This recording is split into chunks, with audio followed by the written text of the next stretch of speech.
तो देखो पुत्र, हुण ये तां सी topic formation of standing waves in a stretched spring whose both ends are fixed. हुण ना एक होर पैट टर्म आएगी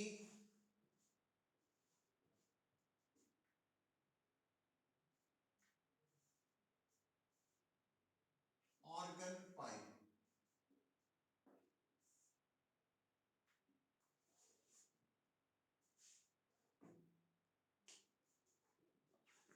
ऑर्गन पाइप देखो पुत्र, ਹੁਣ ਤੁਸੀਂ ਨੋਟ ਕਰਦੇ ਆ ਇਹਨਾਂ ਕਨਸੈਪਟਸ ਨੂੰ ਸਮਝਣ ਲਈ ਸਾਡੇ ਕੋਲ ਬੈਟਰ ਐਗਜ਼ਾਮਪਲ ਜਿਹੜੀ ਹੈ ਉਹ ਹੈ ਮਿਊਜ਼ੀਕਲ ਇਨਸਟਰੂਮੈਂਟਸ ਦੀ। ਹੁਣ ਤੁਹਾਨੂੰ ਦੱਸਿਆ ਕਿ ਜਿਹੜੀ ਸਟ੍ਰੈਚਡ ਵਾਇਰ ਹੈ,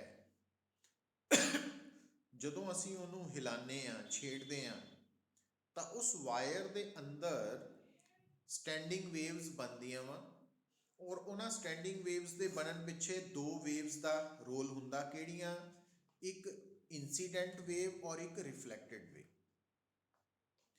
ਹੁਣ ਬੇਟਾ ਤੁਹਾਨੂੰ ਦੱਸਿਆ ਕਿ ਜਿਹੜੀ ਸਟ੍ਰੈਚਡ ਵਾਇਰ ਦਾ ਕੰਸੈਪਟ ਹੈ ਇਹ ਆਪਾਂ ਸਮਝ ਸਕਦੇ ਹਾਂ ਗਿਟਾਰ, ਸਿਤਾਰ, ਇਹ ਜਿਹੜੇ ਮਿਊਜ਼ੀਕਲ ਇੰਸਟਰੂਮੈਂਟਸ ਹੈ ਇਹਨਾਂ ਦੇ ਉੱਪਰ ਤਾਰਾਂ ਫਿੱਟ ਕੀਤੀਆਂ ਹੋਈਆਂ ਹੈ ਨਾ।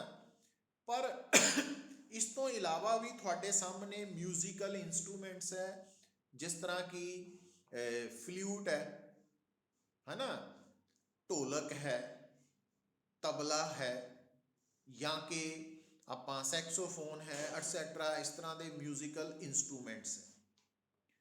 हुण इन्हां जे आप फ्लूट की गल करिए, फ्लूट एक पाइप है ना, और वो उपर डिफरेंट होल्स किए हुए हैं। तो एक साइड तो जो असी हवा भरते हैं तो साउंड है ना, म्यूजिक पैदा होंदा वा। तो हुण पुत्र ये ऑर्गन पाइप के अंडर आते हैं, ऑर्गन पाइप। अच्छा, हुण जिहड़ी ऑर्गन पाइप है तो इनू आपां दो कैटेगरी डिवाइड करते हैं। एक पुत्र कह देने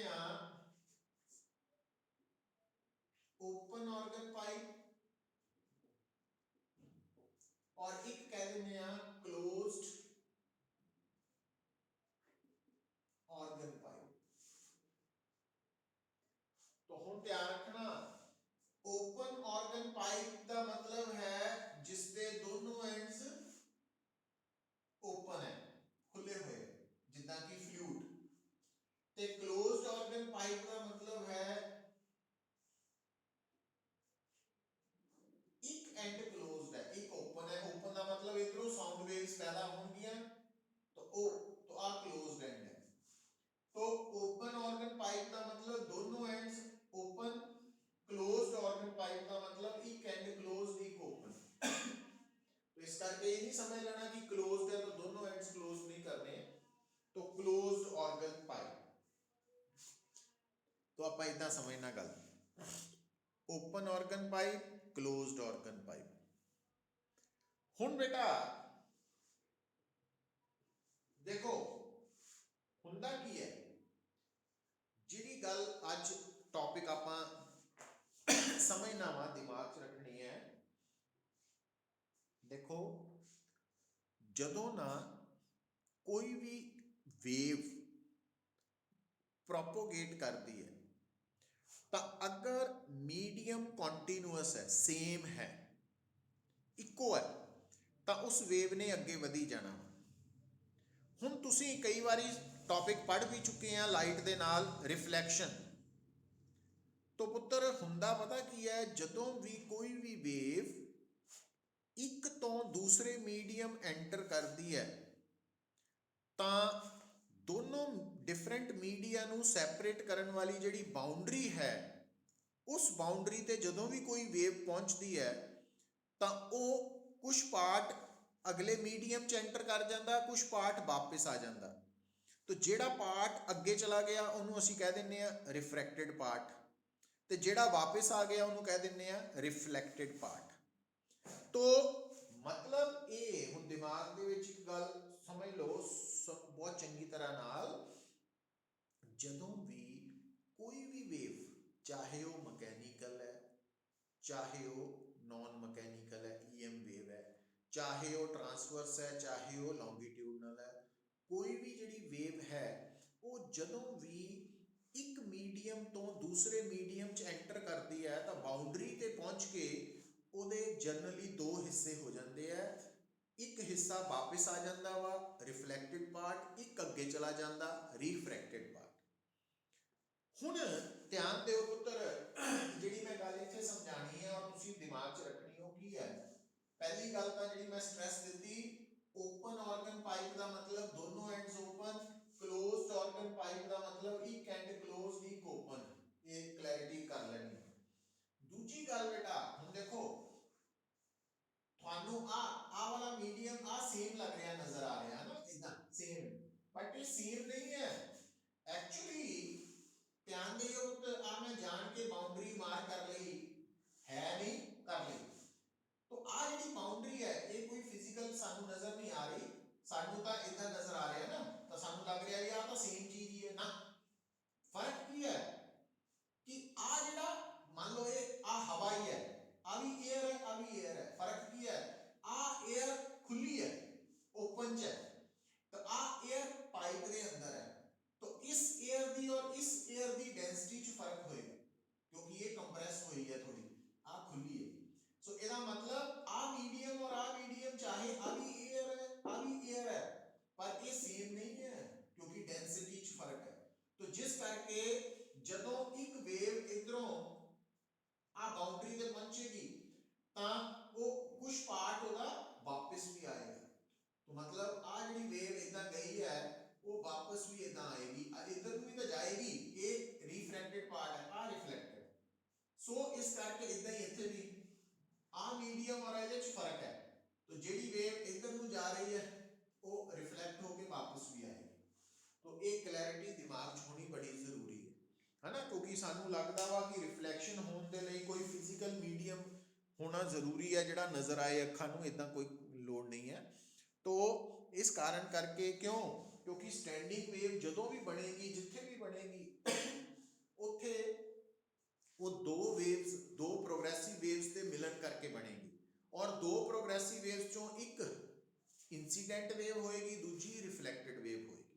तो इस करके जिहड़ा ओपन ऑर्गन पाइप है इनू पढ़ते वक्त स्टूडेंट्स नू कन्फ्यूजन ये हुंदी है, वो की कन्फ्यूजन हुंदी है, उन्हां नू लगदा कि जिहड़ी वेव इदां गई है वो तो अगे चला गई, बाहर ही निकल गई, वापस कित्थों आऊगी ना। एक्चुअली आ जी बाउंड्री है पुत्र, इस बाउंड्री तो कुछ हिस्सा वापस आंदा वाला, तो इस करके आ इंसीडेंट और आ रिफ्लेक्टेड मिलके स्टैंडिंग वेव बनांदियां वा, और इदां ही इधर भी हुंदा वा। तो एक क्लैरिटी दा होना तुहाडे लई बड़ा जरूरी है। ये गल समझ लग रही है? Yes sir. हाँ, तो ऑर्गन पाइप ਤੁਹਾਨੂੰ एग्जाम्पल दसती है जिदा तबला वा, ढोलक है, फ्लूट है, हारमोनीयम है, तो इन्हां दे अंदर जिहड़ी है ना हवा है, तो उत्थे वो ऑर्गन पाइप का काम कर रहे हैं ना, तो ये ऑर्गन पाइप बेस्ड इंस्ट्रूमेंट्स है। हुण पुत्तर जदों तुहाडे सामने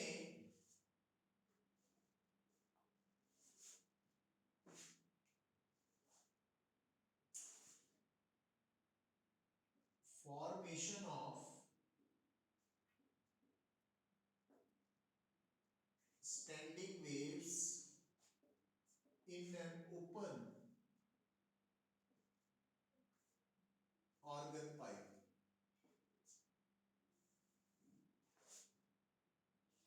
तो आ मैं ड्रॉ करने लगा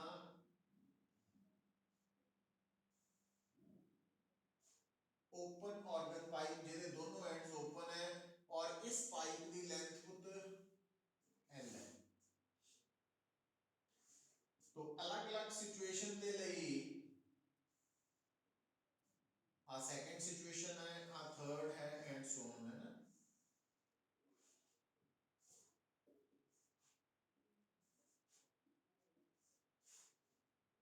हुण बस फर्क पता की है ना, ओपन ऑर्गन पाइप ते क्लोज्ड ऑर्गन पाइप दोनों अलग है, पर ओपन ऑर्गन पाइप ते stretched wire whose both ends are fixed वो सेम बन जाना। पर ध्यान की रखना वा, हम ध्यान दिओ, तुसी देखोगे कंपैरेटिव स्टडी करके, ਜਿਹੜੀ स्ट्रैच्ड वायर सी ਜਿਹਦੇ दोनों एंड्स फिक्स्ड सी, ਤਾਂ फिक्स्ड एंड्स ਤੇ हमेशा नोड्स बननिया। उदा ही पुत जिद्दां फिक्स्ड एंड्स ते नोड्स बनदियां वा, ਤਾਂ उदा ही ओपन एंड्स ते हमेशा एंटी नोड्स बनदियां। क्योंकि ओपन एंड का मतलब है कि उत्थे वाले पार्टिकल बिल्कुल फ्री है मैक्सिमम एंपलीट्यूड नाल वाइब्रेट करन लई।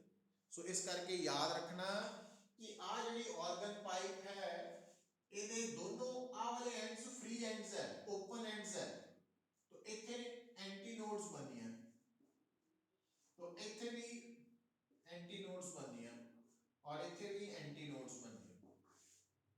पर अगली गल की है कि ਇਹਦੇ अंदर ਜਿਹੜਾ पैटर्न बनना, दो एंटी नोड्स ਦੇ ਵਿੱਚ ਇੱਕ नोड ਘੱਟੋ ਘੱਟ होनी जरूरी है, तो ਇਹ पैटर्न इदा बनना पुੱਤ इदा। तो आ ਜਿਹੜਾ पैटर्न बनया ਇਹਦੀ वेवलेंथ मैक्सिमम है और फ्रीक्वेंसी मिनिमम है, और मिनिमम फ्रीक्वेंसी वाले पैटर्न को कहते हैं फंडामेंटल फ्रीक्वेंसी।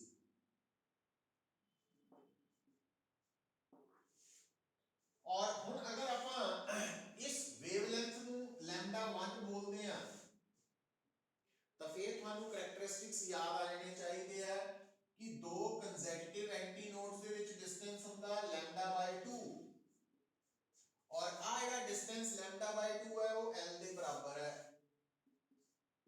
तो λ1 2l दे बराबर होगी। तो फंडामेंटल फ्रीक्वेंसी की होगी पुत्र v/λ1।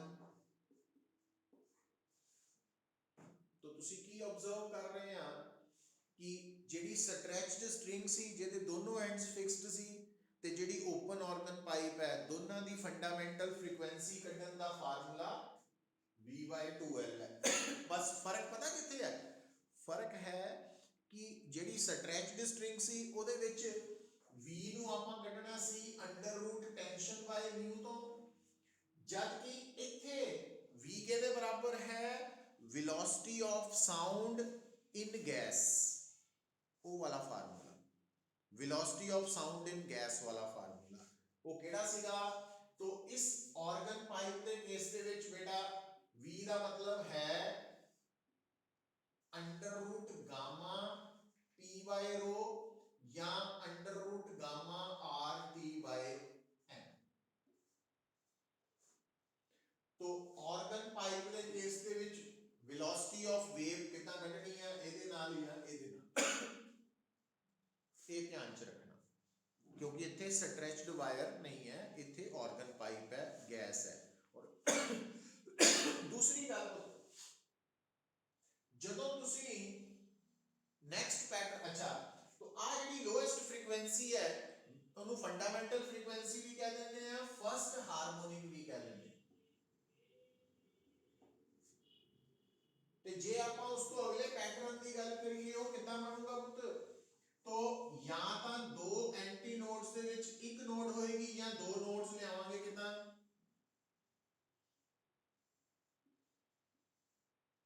सॉरी तीन बन गए ना, एक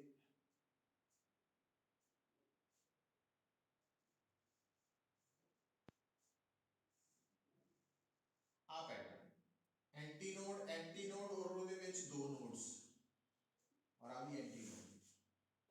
ਹੁਣ इस पैटर्न ਦੀ वेवलेंथ λ2 है, अलग है, ਇਹਦੇ ਨਾਲੋਂ अलग है, और इस आ या डिस्टेंस सॉरी आ या डिस्टेंस है ये है λ/2 और आ भी λ/2, तो की हो गया भी आ या डिस्टेंस l है वो लैम्डा के बराबर हो गया, और फ्रीक्वेंसी v/λ2 v/l भी लिख सकते हैं, तो इनू इदां भी लिख सकते हैं